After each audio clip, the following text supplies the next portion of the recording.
If there is one thing that comic book characters are good at, it's dying. In fact, they're almost as good at dying as they are at coming back to life. And those superheroes tend to survive most encounters. After all, the writers have to keep the cash cow alive. Villains, on the other hand, die quite frequently, though normally they don't actually stay that dead for that long. Miss me? To qualify to be on this list, they must be a DC supervillain, and each supervillain can only be mentioned once. And with that out of the way, let's get started. Number 5, Johnny Quick. Now this is actually one of my favourite Batman moments of all time because, well, it's just such a badass moment. The heroes have gone to an alternate dimension where the Justice League is called the Crime Syndicate, and they're the bad guys. Now Batman's counterpart is Owlman, who has a bomb that will destroy all of reality, and he's doing this because man is a cancer, and I've chosen to cut out the disease. Well, really it's because he's insane, so there isn't really a reason. But in order for Batman to get to him to stop him from detonating the bomb that will destroy all of reality, a speedster has to vibrate at just the right speed for quite a long length of time. Now Batman stops the Flash from doing it, saying that he knows his limits and he knows that he isn't fast enough. And so the Flash's counterpart, Johnny Quick, must do it instead. But after Batman has returned from his mission, successful of course, it's revealed that Johnny Quick has vibrated at the right speed for so long that he has aged himself into an old man, with only seconds left to live. You knew this was gonna happen. Good one, mate. Number 4, Darkseid. When it comes to powerful villains in the DC universe, Darkseid is as powerful as they come.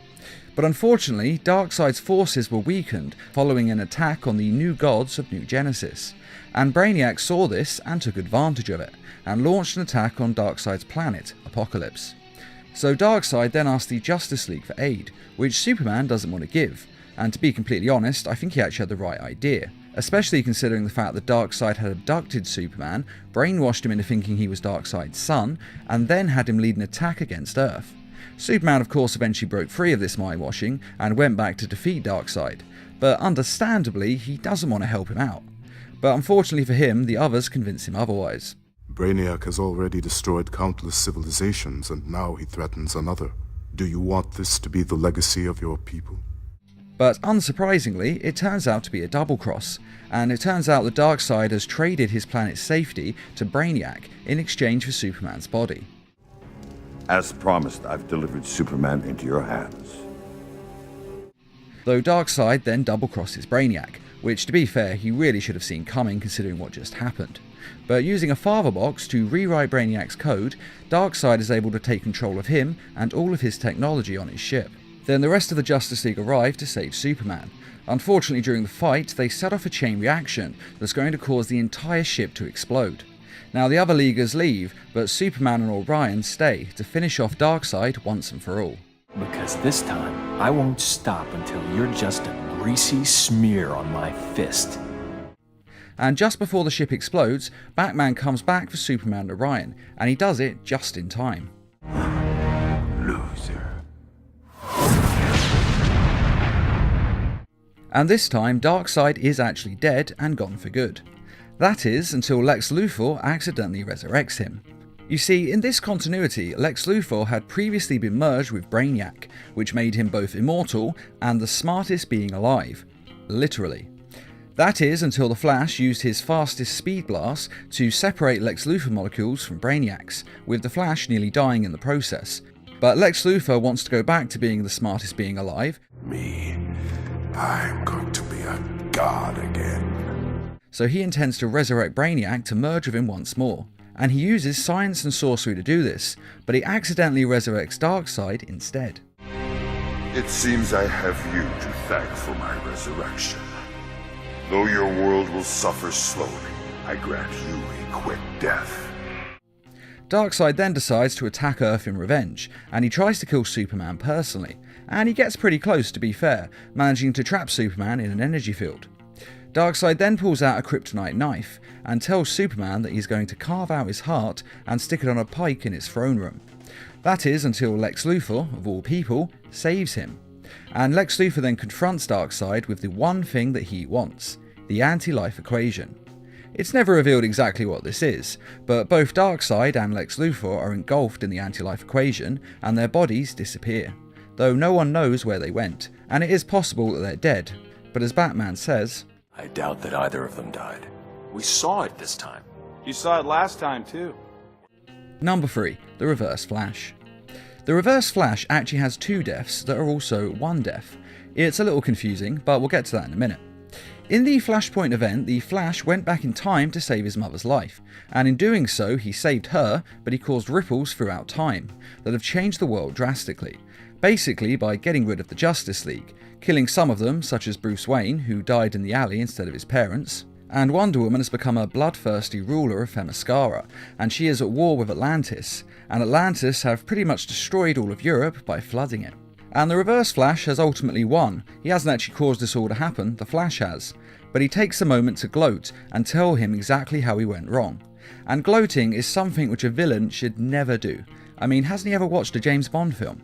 Because just as the Reverse Flash is explaining what has happened and how the Flash has ruined the world, he is shot through the head by Batman.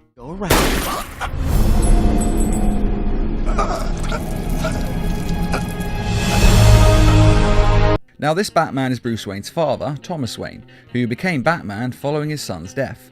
And this Batman isn't afraid to use guns. And this is the first of the Reverse Flash's deaths. But in the infinitesimal seconds before he dies, the Reverse Flash pulls the Speed Force into his body like he never has before, filling him with as much of the Speed Force power as his body can physically take. And he is able to stretch that moment of him dying into days. Now he can't change his death, but he can make himself more comfortable in death. He does this by running into the timeline, and he emerges in the New 52 film Suicide Squad: Hell to Pay, and he wants to get his hands on Dr. Fate's Get Out of Hell free card. Now I know that sounds a bit silly, like some sort of supernatural game of Monopoly, but you just have to go with it. And Thorne wants this card because, as I said, he can't save his own life, he's already dead, but he can avoid going to hell for eternal torture. Though unfortunately for the Reverse Flash, though most of the Suicide Squad die, Deadshot survives, and he is able to stop him by shooting him through the chest and killing him once again, which sends him back to the moment of his death by Thomas Wayne, and the Reverse Flash dies once and for all.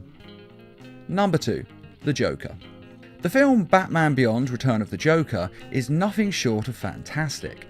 The story, the animation, the characters, the actors' performances, all of it is done perfectly.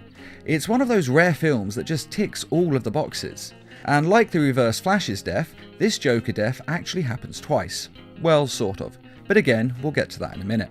Now, Batman Beyond was a TV show that was set 50 years into DC's future. The world has of course made huge advances, and Batman has grown old and retired. Never again. And throughout the show's 3 seasons, the surviving members of Batman's Rogues Gallery appear in one form or another, from the old crippled Bane, Too many years on Venom. That's what the stuff will do to you. to the mind-swap Ra's al Ghul in his daughter's body. In order to save my life, I called upon Talia to undertake the ultimate act of loyalty. But we never actually see the Joker. True, we see a gang who call themselves the Jokers, but in truth they don't really have any affiliation with the Joker. The actual Joker himself is never even mentioned. It's funny. I know about all your other major enemies, but you never mention him. Of course, the reason for the Joker not being mentioned is because they were saving him for the film. And in the film, we learn that the Joker had kidnapped Robin, who at that time was Tim Drake, and he had then tortured Robin and brainwashed him into thinking he was the Joker's son. And when Batman arrives to rescue him, the Joker tries to get Robin to shoot and kill Batman. But Robin is able to break free of his mind-washing, and instead, he shoots the Joker. That's not funny. That's not... It's a beautiful yet eerie death that somehow seems appropriate for the Joker's final demise. But it isn't the last of the Joker. Before he was killed, he put a microchip on Tim Drake that rewrote Tim Drake's mind and body. Now, it took a long time for the microchip to finish its programming, but eventually it was able to turn Tim Drake into the Joker. And just in time for him to face the Batman of the future, Terry McGinnis. But much like the Reverse Flash, just as the Joker has won, he decides to stop and gloat, and reveals his plan, including where the microchip was on his body. And so Batman uses the Joker's own electric joy buzzer to fry the chip and return Tim Drake to normal. And so the Joker dies twice, Kind of. And his death in this film is definitely one of the best supervillain deaths ever done. And it almost made the top spot, but it was just beaten by number 1, Mr. Freeze. This is another death that occurs in Batman Beyond that is beautifully tragic. A long time ago, Mr. Freeze was exposed to chemicals that made him immortal, so long as he stayed in a sub-zero environment. When his body gets too hot, he dies, but so long as it's kept cold, he'll live forever. Which is why he stays in his freeze suit, as it keeps his body cold. But as the years went on, his body began to deteriorate and rot away, even in a sub-zero environment. And by the time that the doctors were able to stop it, all that was left of Mr. Freeze was his head. But he still didn't die. In fact, he stayed alive for another 50 years as just a head in a jar. Until in the future, scientists are able to clone him a new body, and transfer his mind into it. And at first, things are going great. Mr. Freeze is finally normal once more, and he becomes a productive member of society. Until one of his victims comes out of the woodwork and tries to kill him. Though when Freeze finds out what he's done to the man, he decides not to press charges. And he also decides to fund a charity that is dedicated to helping those that he has hurt in his former life. And it's going to be funded by his life savings. $500 million, I hear. That's some charity. But sadly, his body regresses, and he once again can't survive out of a sub-zero environment. He of course returns to the scientists to try and get help, but the scientists then turn around and try to kill him, so they can harvest his organs to find out exactly what went wrong with the cloning process, so that they can stop it from happening again with future clones. You see, the scientists that cloned him didn't actually care about Mr. Freeze himself. They were just using him as a test run to see if the cloning process they had developed would be successful. But before they're able to kill him, Mr. Freeze escapes, and he decides to get revenge on them. So he dons his freeze suit once more, and freezes those who have wronged him. We were only trying to help you. Remember, there might be some momentary discomfort. Freeze then overloads a reactor at Wayne Powers, intending to blow up the compound and kill hundreds of people, himself included, and this is the final act of his revenge. And Batman does what he can to stop him, and he does actually manage to minimize the explosion, but ultimately Freeze chooses to die anyway, and he stops Batman from saving him. The whole place is gonna go. Believe me, you're the only one who cares. Now, I do love revenge stories, so perhaps my views on this are slightly slanted in Mr. Freeze's favour. But personally, I think this is the best DC supervillain death to date. It's got everything. The redemption of someone who's turned to evil, them coming back and trying to make something better, them ultimately succumbing and having to become evil, and then trying to get revenge on those who hurt him in the first place. It's just a great story. But what do you think? Do you agree with this list? Or is there another supervillain death that you think should have been included? Be sure to let us know in the comments, and I'd just like to say a quick thank you to those who made this video possible by donating to the Needle Mass Productions page on Patreon. And as always, thanks for watching, and feel free to subscribe, share, like, and comment.